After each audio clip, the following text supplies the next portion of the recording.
Salut, bienvenue dans cette expression internétique, comme je dis toujours, que vous pouvez mettre dans l'autre sens pour faire éthique interne. C'est une vidéo associée à mon site être-humain.net et c'est une vidéo de Que vivent nos relations TV. Le thème aujourd'hui, ou le titre je pourrais dire, cette fois j'ai un titre à l'avance, ça pourrait être pourquoi ça ne sert à rien ou pourquoi c'est pas adapté, efficace d'en vouloir à ses parents. Alors bien sûr le contexte c'est on va dire la libération psychologique ou ce que des fois on appelle le développement personnel, ce que j'aime moyennement comme expression puisque nous ferions mieux de développer l'impersonnel. C'est plutôt ça notre problème en Occident, c'est le personnel le problème. Donc il ne demande pas à être développé, il demande plutôt à arrêter de le développer.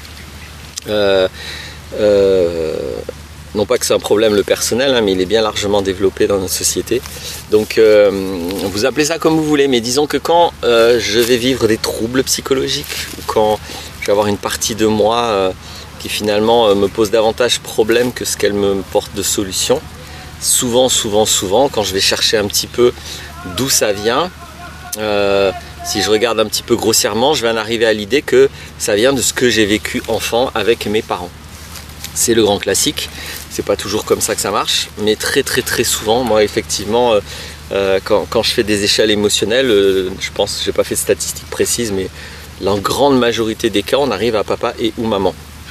Alors, le deuxième mouvement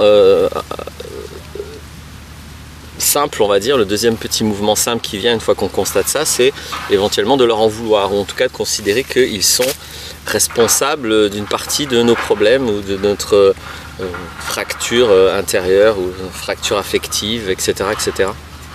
Et donc je vais essayer d'expliquer dans cette vidéo pourquoi c'est vraiment inepte de leur en vouloir et que c'est rigoureusement le contraire qui va aider justement à en sortir. Donc évidemment tout ceci dépend aussi de l'intention qu'on a. C'est déjà une première chose d'être vraiment très honnête, très intègre et très attentionné avec notre intention devant nos problèmes à nous. Hein. Donc ça veut dire nos comportements, nos émotions, ce dont nous sommes directement responsables, mais dont nous trouvons une origine dans des choses qui nous sont arrivées, peut-être d'injustes ou en tout cas qui ne nous conviennent pas. Donc l'intention là-dedans, c'est soit je veux être une victime, ce qui a beaucoup d'intérêt. Hein. Se positionner en victime dans notre société est intéressant pour plein de raisons. Donc il y a beaucoup de gens qui, plus ou moins consciemment, en fait, se positionnent en victime de leur histoire. Donc cette intention-là, je ne vais même pas en parler parce qu'évidemment, j'ai rien à dire. C'est pas une intention que j'appuie, je la juge pas, mais je n'appuie pas cette intention et j'ai rien de spécial à dire. En général, c'est très facile à faire. On n'a pas besoin de recevoir des opinions, des conseils pour faire ça. L'autre intention possible, c'est de vouloir sortir de ces comportements, de ces émotions, qui sont les nôtres. C'est pas le pape qui réagit comme nous réagissons, qui avons les émotions que nous avons, c'est nous. Donc nous en sommes responsables, même si ça peut être expliqué par des choses que d'autres nous ont fait dans le passé. Et donc si je veux sortir, c'est-à-dire si je veux changer, en clair c'est ça que ça veut dire, c'est-à-dire je veux changer, je veux être quelqu'un d'autre, pas quelqu'un qui a ses émotions, ses comportements, ses réactions. Je veux être quelqu'un qui vit certaines choses autrement que comme je les vis maintenant. Donc cette intention de changer, c'est une intention qui prend la pleine responsabilité de ce que je fais et ce que je dis. Même si, encore une fois, dans mon histoire, d'autres personnes sont co-responsables de ce que j'ai pu vivre. Mais ici et maintenant, quoi qu'on m'ait fait dans mon passé, ici et maintenant, le problème est terminé, on ne me le fait plus. Donc ça c'est la base à voir, hein, c'est-à-dire que ça ne peut jamais être une excuse de vos problèmes du présent que vos problèmes du passé. Ça c'est jamais le cas. J'ai fait plusieurs vidéos hein, qui clarifient ça, qui donnent des arguments et même des pratiques pour vérifier ce que je dis là. Donc je ne vais pas y revenir sur ça, mais si c'est ça votre intention, de changer, de prendre votre pleine responsabilité, donc la première chose que je peux dire, c'est qu'évidemment en vouloir à vos parents, et la démarche rigoureusement contraire. Et donc ça ne vous servira pas à vous libérer, ça vous servira à conforter une position de victime. Si vous en voulez à vos parents, même pour des choses très objectives, hein, il y a des gens qui ont vécu avec leurs parents des des choses vraiment atroces, quoi. Donc même quand c'est très objectivement critiquable ce que les parents ont fait, le fait de leur en vouloir ne réglera rien. Au contraire, quand vous en voulez à quelqu'un, quand vous considérez que quelqu'un vous a fait du mal, et j'insiste, hein, et que c'est toujours ça a toujours des effets maintenant. Il ne s'agit pas d'être dans le déni de ce qu'on vous a fait. Mais si vous considérez que ça a toujours des effets maintenant, vous vous positionnez maintenant victime. Et une victime, ça souffre. J'ai même fait une vidéo, j'explique que même pardonner continue de valider l'effet de l'état de victime. Donc il faut aller même plus loin que le pardon. Donc, je ne vais pas y revenir, allez voir si ça vous intéresse ou si ça vous titille ce que je dis là. Allez voir la vidéo spécifiquement sur le pardon. Laurent Martinez, vous tapez Laurent Martinez pardon ou pardonner et je pense que vous allez la trouver. Donc c'est rigoureusement le contraire d'en vouloir à ses parents ou d'être responsable et de changer. Parce que quand je veux être responsable et quand je veux changer, je mobilise tous les moyens que j'ai et tout le talent que j'ai, toute l'expérience que j'ai ou que je dois acquérir pour changer maintenant. Donc j'ai vraiment en rien besoin de me focaliser sur des autres personnes, surtout si c'est par rapport au passé. Parce que le passé, je ne peux pas le changer, ça c'est clair. Donc c'est vraiment une perte d'énergie, c'est vraiment en tout cas une perte même de focalisation, c'est-à-dire d'un coup je suis plus concentré sur ce que je fais autre chose. Et donc ça on le sait très bien, vous pouvez pas en même temps réparer une voiture et réparer une deuxième voiture. Il faut que si vous en réparez une autre, vous arrêtez de réparer la première. Donc c'est assez évident que ce genre d'activité, on va dire, qui demande autant d'investissement, on ne peut pas le mettre en parallèle d'un autre investissement. Donc c'est important que l'investissement soit clair et net dans le fait de vouloir changer et prendre mes responsabilités. Et tout ce mouvement qui est d'en vouloir à vos parents, j'insiste, vous pose en victime. C'est pas seulement un problème d'investissement, c'est que c'est aussi un problème de logique. C'est que vous ne pouvez pas à la fois être responsable de quelque chose et considérer que c'est aussi un autre qui est responsable. Ça, c'est pas possible. Donc j'insiste, hein, séparez bien le temps là-dedans. Hein. Je ne dis pas que les parents ne sont pas responsables de ce qu'ils ont fait ou de ce qu'ils n'ont pas fait. Je dis que ici et maintenant, vous n'êtes plus un enfant et que la situation n'a plus rien à voir. Donc ici et maintenant, ils ne sont plus responsables. Et c'est vous qui êtes responsable de ce qui vous reste de ça. Je crois que c'est Boris Cyrulnik hein, qui en tient un rayon sur la résilience et qui exprime quelque chose. Je ne vais pas retrouver la forme précise, mais je pense que vous pouvez la retrouver. Et Boris Cyrulnik explique bien qu'on n'est pas responsable de ce qu'on nous a fait, mais on est responsable de ce que nous en faisons. Voilà. Je ne suis pas responsable de ce que les autres m'ont fait ou ne m'ont pas fait, mais je suis responsable de ce que je fais de ça. Voilà la nuance, elle est très simple, elle est très claire. Donc ça c'est la première chose qui fait qu'en vouloir aux parents est contre-productif et participera à vos problèmes et pas à la solution. C'est que c'est pas pareil de vouloir être responsable pour effectivement changer, parce que plus vous êtes responsable, plus vous pouvez changer. C'est-à-dire plus vous êtes conscient de quoi précisément vous êtes responsable. C'est vite dit, je suis responsable. C'est pas je suis coupable, hein. C'est pas je fais des erreurs, c'est pas un jugement. C'est j'ai la responsabilité de mes émotions. Ça veut dire que je peux aller regarder l'origine et ça veut dire que je peux agir pour transformer l'origine. Ça veut dire que je peux regarder mes croyances et que je peux arrêter de croire des choses qui sont fausses. C'est ça, c'est ce que je peux faire moi en tant qu'humain directement et je peux le faire là maintenant tout de suite. Donc je suis responsable. Mais par exemple, je ne suis pas responsable de changer les croyances de Macron. Je ne peux pas changer les croyances de ce mec. Par contre, je peux changer les miennes. Ça, je peux le faire. Donc je suis responsable, ça veut dire que j'ai du pouvoir. Sur les croyances de Macron, je n'ai pas de pouvoir. Donc je ne peux pas les changer. Alors, bref, non, j'allais partir sur un autre sujet. C'est un sujet motivant, mais non, restons sur ce que je veux faire. Et donc, voilà la première chose. La deuxième chose qui est très importante, c'est que, effectivement, dans la plupart des cas, il ne s'agit pas de ne rien faire avec les parents. Souvent, s'il y a eu un problème avec eux, il y a quelque chose à faire. Et cette chose à faire, c'est pas de leur en vouloir, c'est pas de les juger. Là encore, c'est d'être dans sa toute-puissance. J'entends du bruit derrière, je vérifie que c'est pas un tigre à dents de sabre. Donc je vérifie ma toute-puissance.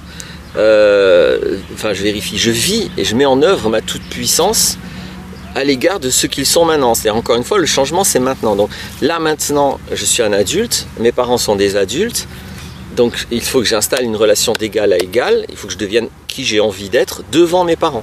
Si devant mes parents, je ne suis pas libre d'être moi-même, c'est même pas la peine que je rêve d'être libre dans le monde. Hein. S'il y a au moins un espace où je dois pouvoir être moi et l'assumer et en assumer les conséquences, c'est bien devant mes parents.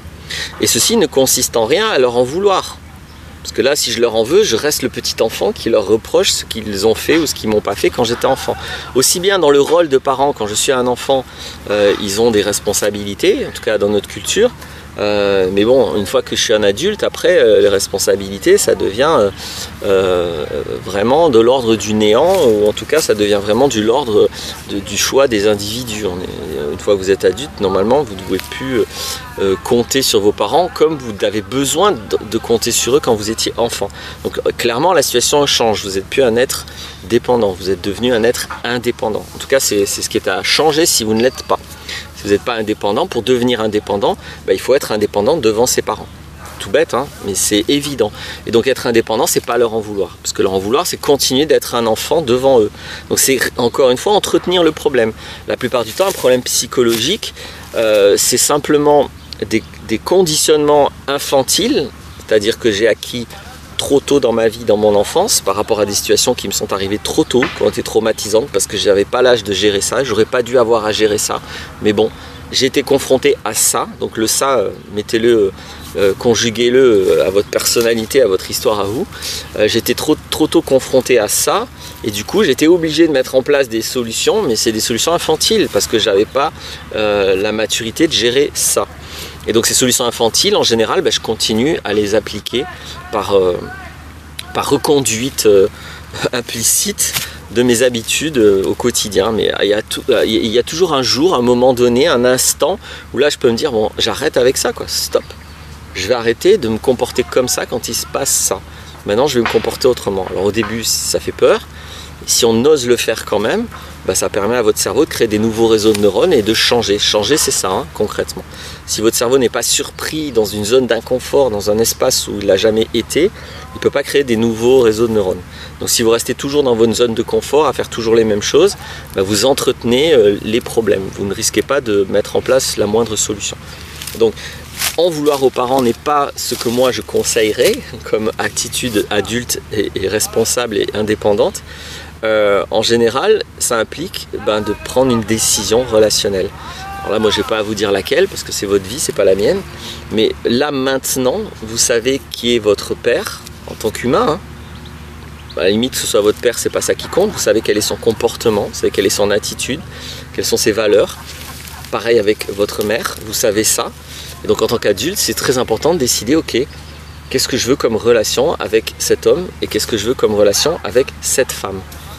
C'est ça, être adulte indépendant. Et ceci ne consiste en rien à leur en vouloir, ce qui parasite votre décision.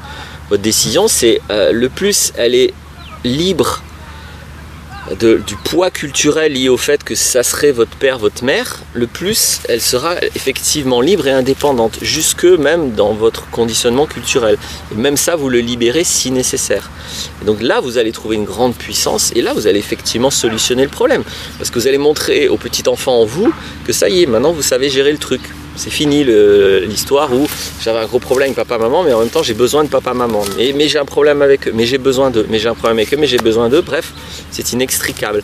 Une fois que je suis indépendant de papa-maman, cet inextricable-là explose, il n'existe plus. Donc vous n'avez plus rien qui vous empêche de prendre des décisions. Oui, ça aura des conséquences. Oui, c'est pas toujours des décisions faciles, mais c'est ça qui peut vous sortir de votre emprisonnement psychologique spécifique. Et même je pense que c'est la seule chose qui peut vous en sortir. Donc vous voyez bien que c'est totalement différent de leur en vouloir. Et je vais aller plus loin. Le plus vous aimez vos parents, mais dans le vrai sens d'aimer, pas dans le sens de les apprécier, pas dans le sens d'être câlin avec eux, le plus vous les voyez tels qu'ils sont. Et si c'est des gros connards, il faut voir que c'est des gros connards. L'amour, voir les choses telles qu'elles sont. Si vous les voyez tels qu'ils sont, ça va vous imposer le comportement adapté si vous vous aimez aussi et si vous vous respectez aussi. Si jamais vous avez la malchance d'avoir des parents intrusifs, manipulateurs, violents et qui continuent de l'être, c'est évident que ce qu'il y a à apprendre, c'est de mettre le maximum de distance avec. Je prends volontairement un cas extrême, mais qui se produit pas mal de fois. mais pas le faire parce que il se comporte pas comme un père, parce que là vous restez un petit enfant ou comme une mère. Non, le faire juste parce que ils ont un comportement irrespectueux. Et de la même manière que vous ne tolérerez pas les respects d'un inconnu, il n'y a pas de raison de tolérer les respects de votre famille, ni plus ni moins. C'est pas parce que c'est votre famille que c'est pire, et c'est pas parce que c'est votre famille que c'est moins grave. L'irrespect reste l'irrespect, la violence reste la violence, le manque d'écoute reste le manque d'écoute, les intrusions restent les intrusions, le mépris reste le mépris, etc. Et puis évidemment l'amour reste l'amour, l'attention reste l'attention, le réconfort reste le réconfort, le soutien reste le soutien.